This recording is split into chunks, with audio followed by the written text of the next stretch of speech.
ಮತ್ತೊಂದು ಕಡೆ ಸರ್ಕಾರ ಹಾಗೂ ವಿಪಕ್ಷಗಳ ನಡುವೆ ಈ ಜಿಬಿಎ ವಾರ್ ತಾರಕಕ್ಕೇರ್ತಾ ಇದೆ. ಬಿಜೆಪಿ ಜೆಡಿಎಸ್ ಬೆಂಗಳೂರು ಶಾಸಕರು ಎಂಎಲ್ಸಿಗಳಿಗೂ ಕೂಡ ಆಹ್ವಾನ ಕೊಡಲಾಗಿದೆ.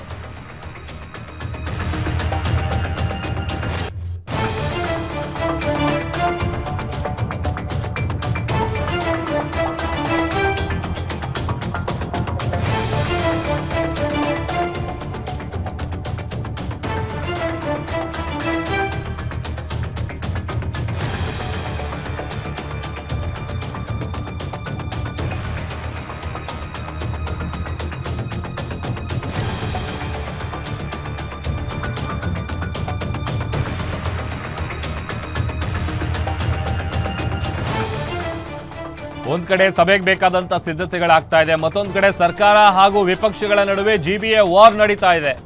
ಬಿಜೆಪಿ ಜೆಡಿಎಸ್ ಬೆಂಗಳೂರು ಶಾಸಕರು ಎಂಎಲ್ಸಿಗಳಿಗೂ ಕೂಡ ಆಹ್ವಾನ ಕೊಡಲಾಗಿದೆ. ಆದರೆ ಜಿಬಿಎ ಸಭೆಯನ್ನ ಬಹಿಷ್ಕರಿಸಲು ವಿರೋಧ ಪಕ್ಷಗಳು ಚಿಂತನೆ ನಡೆಸ್ತಾ ಇದೆ. ಸಭೆಗೆ ಬಿಜೆಪಿ ಜೆಡಿಎಸ್ ಪಕ್ಷಗಳ ನಾಯಕರು ಗೈರಾಗ್ತಾರೆ.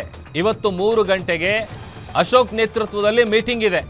ವಿಪಕ್ಷ ನಾಯಕ ಆರ್ ಅಶೋಕ್ ಅವರ ನೇತೃತ್ವದಲ್ಲಿ ಸರ್ಕಾರದ ವೈಫಲ್ಯಗಳನ್ನ ಮುಂದಿಟ್ಕೊಂಡು ಸಭೆಗೆ ಗೈರಾಗೋದಕ್ಕೆ ನಿರ್ಧಾರ ಕೈಗೊಂಡಿದ್ದಾರೆ. ಗೈರಾಗಿ ಆ ಮೂಲಕ ಸರ್ಕಾರಕ್ಕೆ ಬಿಸಿ ಮುಟ್ಟಿಸೋದಕ್ಕೆ ಪ್ಲಾನ್ ನಡೀತಾ ಇದೆ. ಸರ್ಕಾರದ ವೈಫಲ್ಯವನ್ನ ಪ್ರಶ್ನಿಸಿ ಸಭೆಯನ್ನ ಬಹಿಷ್ಕರಿಸುವ ಬಗ್ಗೆ ಚರ್ಚೆಯನ್ನ ಮಾಡಲಿದ್ದಾರೆ ಬಿಜೆಪಿ ಮತ್ತು ಜೆಡಿಎಸ್ನ ನಾಯಕರು. ಕಾಂಗ್ರೆಸ್ ಸರ್ಕಾರ ಅಧಿಕಾರಕ್ಕೆ ಬಂದ ದಿನದಿಂದ ಹಿಡಿದು ಇಲ್ಲಿವರೆಗೂ ಕೂಡ 10 ಹಲವು ವಿಚಾರಗಳಿಗೆ ಸಂಬಂಧಪಟ್ಟಂತೆ ಸರ್ಕಾರದ ಅಂಕುಡೊಂಕುಗಳನ್ನ, ಸರ್ಕಾರದ ವೈಫಲ್ಯಗಳನ್ನ ಟೀಕಿಸುತ್ತಾ ಸರ್ಕಾರದ ವಿರುದ್ಧ ವಾಗ್ದಾಳಿಯನ್ನು ನಡೆಸ್ತಾ ವಿಪಕ್ಷಗಳು ಇಲ್ಲಿವರೆಗೂ ಕೂಡ ಬಂದಿದೆ. ಇದೇ ವಿಚಾರವನ್ನ ಮುಂದಿಟ್ಕೊಂಡು ಸಭೆಗೆ ಗೈರಾಗಬೇಕು ಅನ್ನುವಂತಹ ವಿಚಾರಕ್ಕೆ ಸಂಬಂಧಪಟ್ಟಂತೆ ಚರ್ಚೆಯನ್ನ ಮಾಡಲಿದ್ದಾರೆ.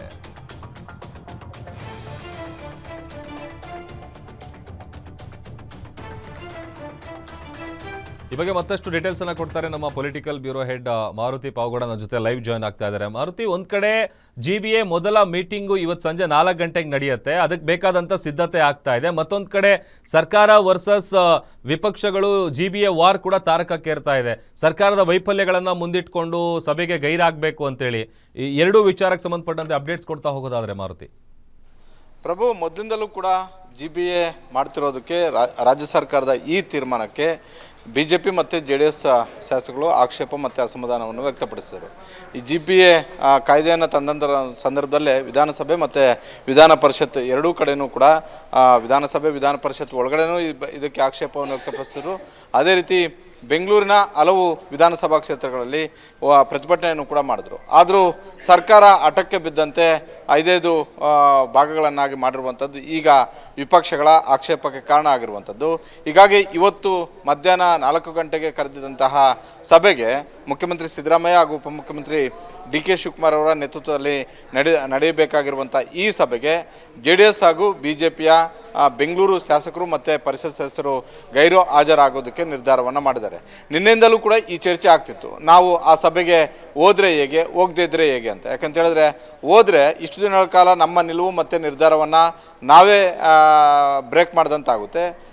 ಅವತ್ತಿಂದ ಇವತ್ತಿನವರೆಗೂ ಕೂಡ ನಾವು ಜಿಬಿಎ ಮಾಡಿರೋದಕ್ಕೆ ವಿರೋಧವನ್ನು ಮಾಡ್ಕೊಂಡು ಬಂದಿದ್ವಿ.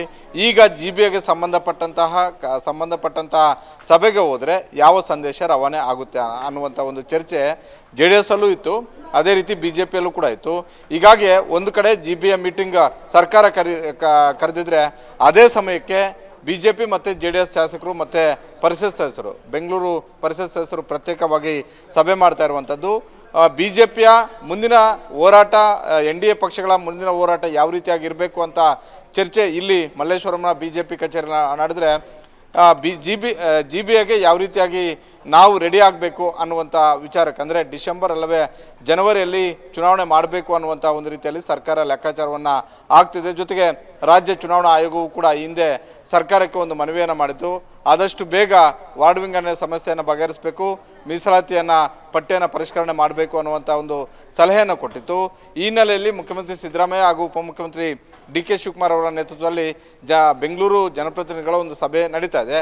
ಈ ಸಭೆಗೆ ಗೈರಾಗಬೇಕು ಅನ್ನುವಂಥ ಒಂದು ನಿರ್ಧಾರವನ್ನು BJP ಮತ್ತು JDS ನಾಯಕರುಗಳು ಮಾಡೋದ್ರ ಜೊತೆಗೆ ಪ್ರತ್ಯೇಕವಾಗಿ ಸಭೆಯನ್ನು ಮಾಡಿ ಆ ಸಭೆಗೆ ಟಕ್ಕರ್ ಕೊಡಬೇಕು ಅನ್ನುವಂಥ ಒಂದು ನಿರ್ಧಾರವನ್ನು ಮಾಡಿದ್ದಾರೆ. ಹೀಗಾಗಿ ಎರಡೆರಡು, ಒಂದು ಕಡೆ ಬೆಂಗಳೂರಿಗೆ ಸಂಬಂಧಪಟ್ಟಂತೆ GBA ಸಭೆ ಸರ್ಕಾರ ಮಾಡ್ತಿದ್ರೆ ಇತ್ತ BBMPನೇ ಇರಬೇಕು ಅನ್ನುವಂಥ ಒಂದು ರೀತಿಯಲ್ಲಿ BJP ಮತ್ತು JDS ಪ್ರತ್ಯೇಕವಾದಂಥ ಒಂದು ಸಭೆಗಳನ್ನು ಮಾಡ್ತಾ ಇದ್ದಾರೆ ಪ್ರಭು. ಓಕೆ, ಥ್ಯಾಂಕ್ ಯು ಮಾರುತಿನ್ವೆಲ್ಲ ಡೀಟೇಲ್ಸ್ಗಾಗಿ.